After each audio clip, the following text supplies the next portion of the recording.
Welcome. Thank you. Please take a seat. Thanks.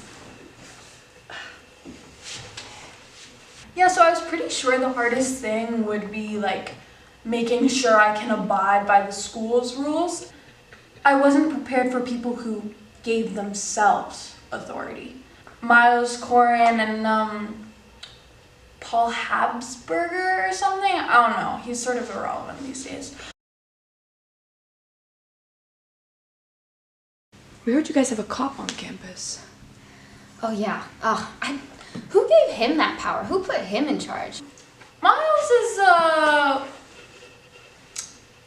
well, he's Miles. He drives around with like this black and white car and he thinks that makes him a cop, I guess. See, the reason why I became a cop is to, not for myself, but to help serve the community.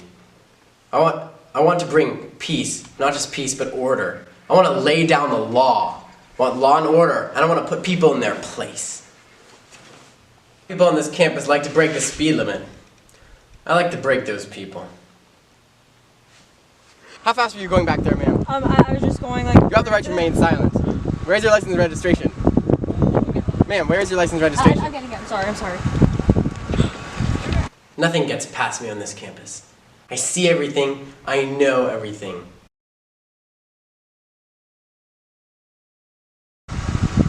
Clear. Thank you. I take my job seriously. I do my duty every day. My personal motto, no crime left behind.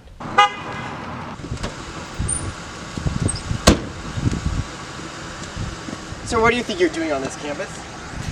You have the right to remain silent. Did I see your license and registration? I don't think so. Hey! Hey!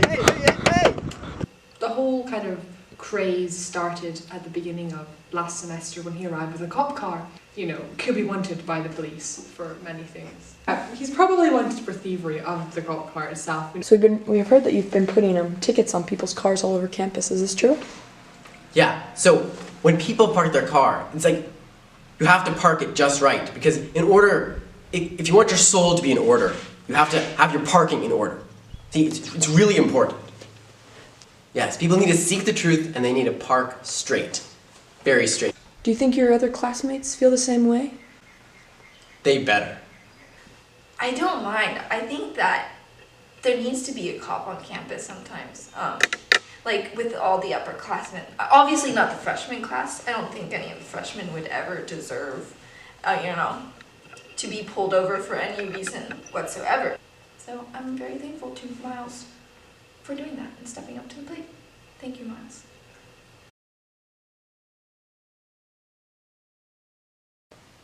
So, tell us a little bit about your past life and how you're enjoying TEC now.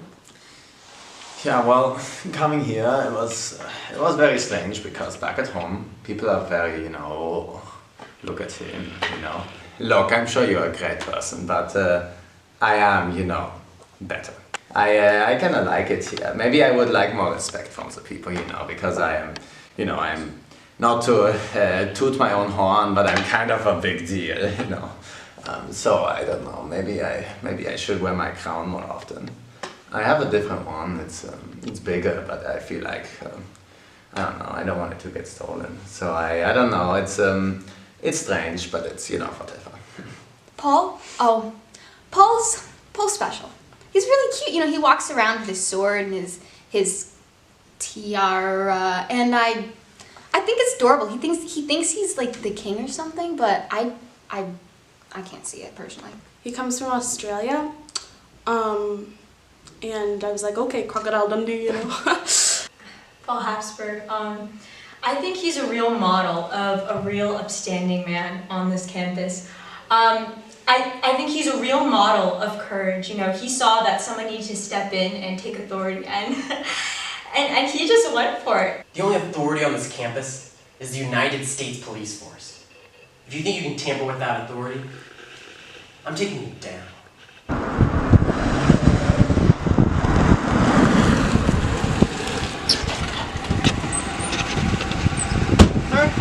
What are you doing? This is violation of property.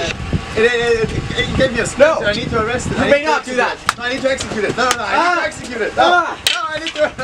You don't understand. No, Sir, get in the back. Even though you think your little laws apply to me, you know, they don't really, because I think laws should only apply to those who need to be under the law for protection, but I don't need that clearly. I mean, I can protect myself, and also I'm more than most people. Yeah. I mean, he is technically, I guess he has a position because he's the son of something or other. He explained it to me once.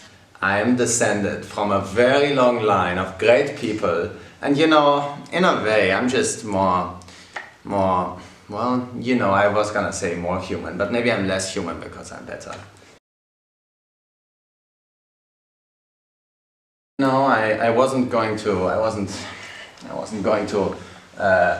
carry this around so much, but when I noticed that people didn't recognize my authority, I thought, you know, first I put on the crown and people were like, oh, what is he? And I kind of like that. but then they still didn't recognize my authority, and I think that this really shows that it's symbolic of the power over life and death I have with the peasant class, because it's really, you know, I can kill you at any moment. I'm not going to, you know, because this is so nice what you do.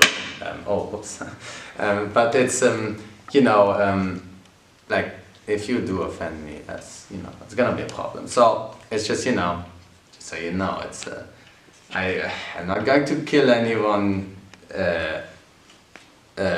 yet, but I will, you know, it's just to show that I do have the power. Enough's enough, okay? I understand you were homeschooled, but like, that's enough. It's getting a little ridiculous.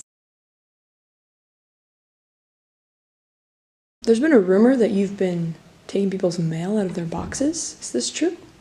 Well, you know, people have talked to me about this, and I think it's strange that they, first of all, that they care so much, you know. It's a bit of mail, like, you know, a few dollars here or there, who cares? But it's very important to see that what belongs to them belongs to me, because how can I, well, maybe rule isn't the right word for you Americans, but how can I be an authority over them if I do not know what is happening in their intimate lives? America is weird because everybody is like, oh, we're equal, but it's very clear that there are people who are less equal than others, like in reality. You know, you can't tell anyone that I said that because I want to keep up this outside, you know, I want to look like I'm very humble, you know, people like that. I don't know, it's like a Catholic thing or whatever. He's really into appearances, and I mean, I am too, so I think we would make a really good team. I haven't suggested it yet, but I'm sure, you know, he needs someone by his side. Maybe by the spring. Yeah, it's, you know, it's a bit different. People think they are on my level, which is, you know, it's nice, you know. It's so nice to see people try. Yeah, come on, be real. Seriously.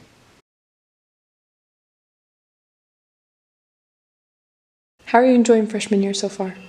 It's great. It's really fun. We've had an interesting time with Euclid. It's a very new experience, seeing all these different ways of presenting math.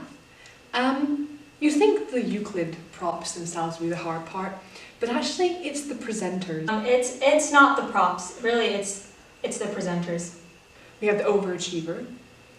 So our first step is to say that BC and CD are rational straight lines commensurable and square only, and we know that from Prop 10, Book 10, Prop 73. And, well, that's hard to explain. Let me just do that all on the board right here. So, Prop 73.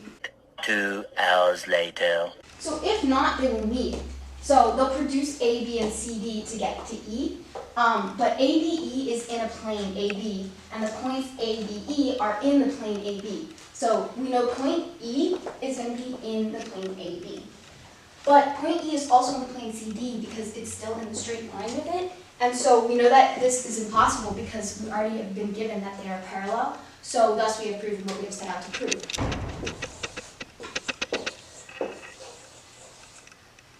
questions? The thinker.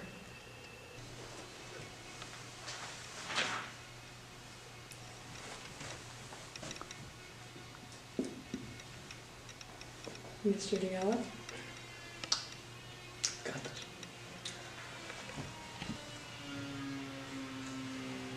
Book 11, Proposition 1.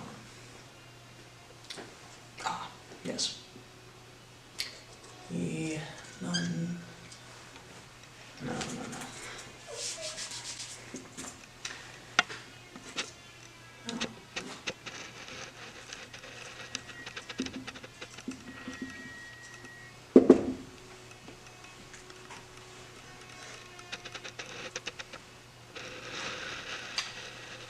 That's all I have to do.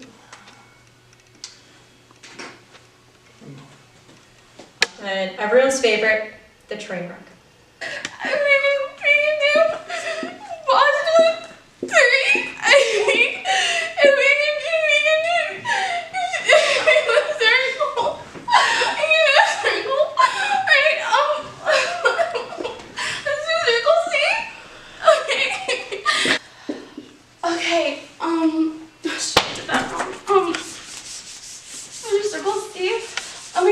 Let me just start again.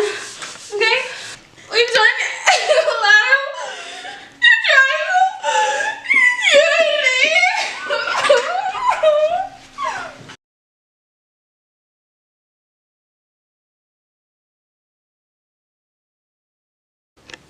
Okay, so the title of chapter 7 is participles, and the first section of the chapter is the gerund. What's the relationship between a participle and a gerund? Well, if you go to page 10 in the CLS, it says that a participle is a verbal adjective, while a gerund is a verbal noun. I've been told that your guys' class doesn't get along very well. You guys don't seem to cooperate. You jump over each other, talk over each other, scream at each other. Who said that? That's ridiculous. I don't know where you would get that impression. I think we're really great. I can always get in. I can always say what I think, and people always listen to me. This is a weird question, but who'd you hear it from? was those people from Christendom? Verbal noun, I don't understand. Well, so I don't think your point is clearly stated. Look, I think If you go to Proverbs, but that's not relevant. That's not relevant. Our class, you have no idea. So quiet. We're so polite to each other. We bounce off of one another really easily. We just have this way of working with each other, and it's really amazing.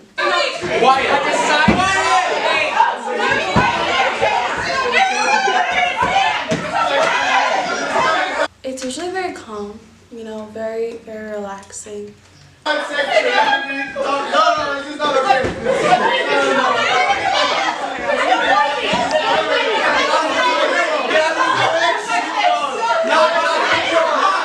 The sophomores must have told you that. I bet a junior told you that. I think the upperclassmen are jealous.